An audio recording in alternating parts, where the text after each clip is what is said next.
Good evening, everyone. I'm Riley King, and welcome to the Riley King Newscast right here on the Riley King Network.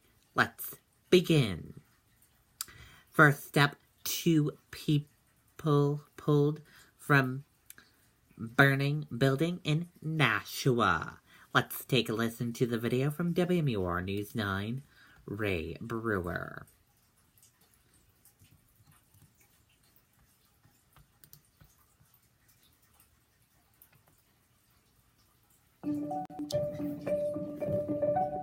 Sorry. We get it. Still working on the whole training thing. Thank you. I'm just glad that they did rescue the people that were trapped inside. Wednesday morning found 4 of the 8 apartments at 6 Locust Street in Nashua uninhabitable. A fire broke out in one of the ground floor apartments around 10:30 Tuesday night. Companies arrived. They have located some heavy fire in the rear of the building. Report of 2 occupants trapped in the interior second floor. Those 2, a man and a woman, were trapped in a bathroom without windows. The 2 were on a cell phone and told the dispatcher they could hear firefighters nearby. Companies made entry into the building and removed 2 occupants while under heavy fire conditions. The 2 were taken to the hospital suffering from smoke inhalation and minor burns, along with a firefighter with a probable back injury. I heard a bunch of commotion outside, and when we looked out the window, we were notified that the house right in the back of us was on fire. Amanda Brand says her 2 young children slept through all the commotion. The houses are very close together in this section of Nashua. We were worried about this building, this roof catching on fire and just spreading. But she says firefighters quickly got the fire under control, although the deputy chief says the building construction did present some difficulties. The building is very large, cut up, old construction, and we had a lot of fire moving through some of the hidden spaces in the building. We were able to get ahead of it and contain it to one half of the building. Officials are hopeful that the residents in the front 4 apartments will be able to return to their places fairly soon. The Red Cross is assisting the approximately 10 people who were displaced by the fire, those that aren't staying with family or friends. Reporting live in Nashua, Ray Brewer, WMUR News 9. Okay, and there you go on that video and that report.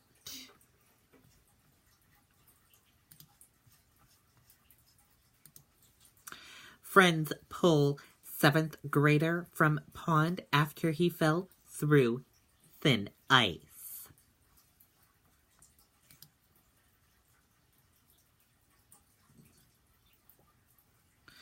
Let's take a listen to the video from WCVB Boston.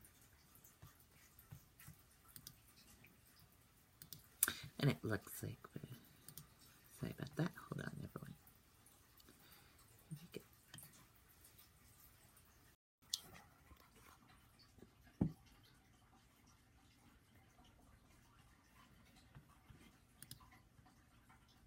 A 10-minute walk to school. Melrose Middle is right over there. They were walking behind the Melrose public pool, which is adjacent to this pond.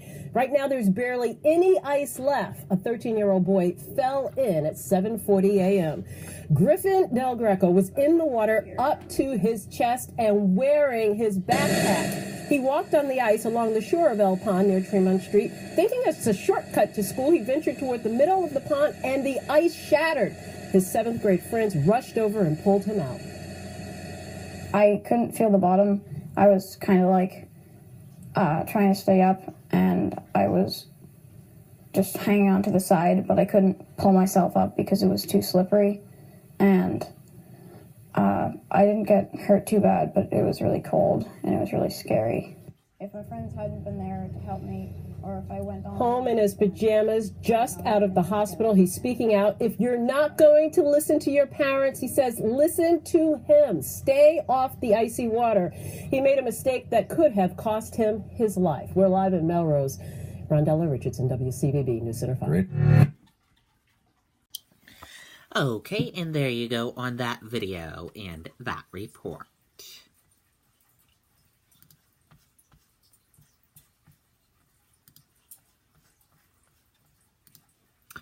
Woman hospitalized after crash in Audrell. One person was hospitalized after a car crash Wednesday afternoon in Audrell, according to the York County Sheriff's Office. According to authorities, Joanne Huff was inside her parked vehicle on Limerick Road when she was hit from behind by a dump truck.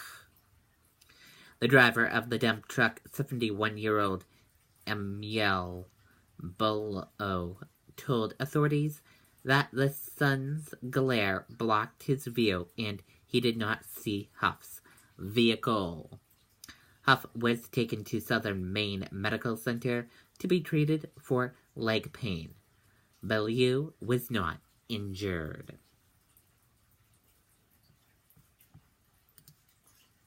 Now let's take a look at your U.S. stock markets and see how your U.S. stock market closed for this Wednesday evening.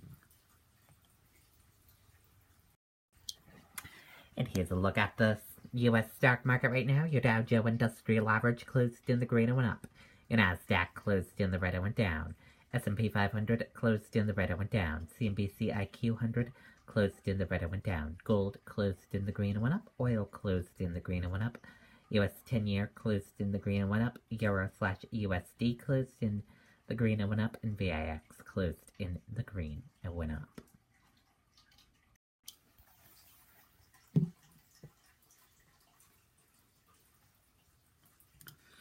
Dow closes at record after Voyalita session as tech stocks drop. U.S. equities traded in a wide range on Wednesday after reaching all-time highs as tech stocks declined.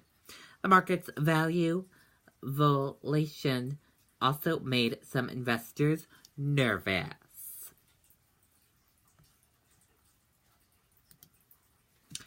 I just signed your death warrant. Ex-U.S. doctor sentenced for sexual assaults. Let's take a listen to the video from ABC News. 10 Classic Collection lineup. New Classic Style 13, 17, and 21. Built right here in New England by the restoration leader, Matan Marine. Come see the new great retro boats along with Matan's latest restoration in the Matan booth number 191 at this year's New England Boat Show, taking place at the Boston Convention and Expedition Center. Meet the creator, Mike Borelli, along with the host of Shipshape TV, the G-Man. Opening weekend, Saturday and Sunday, February 10th and 11th. Meet the new legend in New England, Matan Classic Collection. As much as it was my honor and privilege to hear the sister survivors, it is my honor and privilege to sentence you. Because, sir, you do not deserve to walk outside of a prison ever again. On counts 1, 2, 5,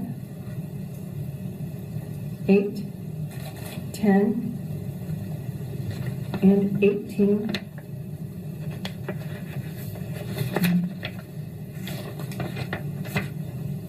and 24.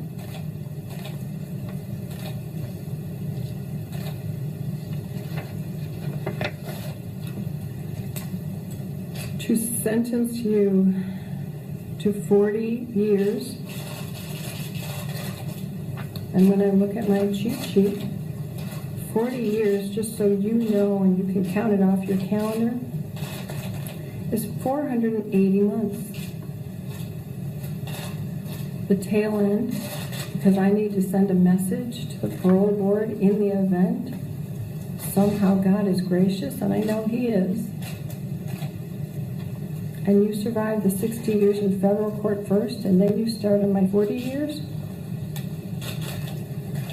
you've gone off the page here as to what I'm doing.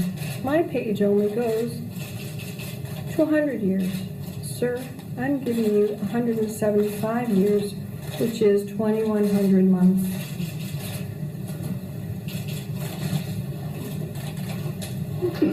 I've just signed your death warrant. I need everyone to be quiet. I still have contempt powers. I told you I'm not nice. I find that you don't get it, that you're a danger. If you are ever out, which is doubtful, you would be required to register with the Michigan Sex Offenders Registration Act, complying with all of the requirements of that act, in addition to global position monitoring system. You would wear GPS. You will pay restitution in the amount to be determined based on whatever amounts are submitted, and your attorneys can ask me for a restitution hearing so that I can determine what a reasonable amount is for the victims. I am leaving restitution open as long as those victims have issues that can be medically documented. Okay, and there you go on that video of hearing in the courtroom today.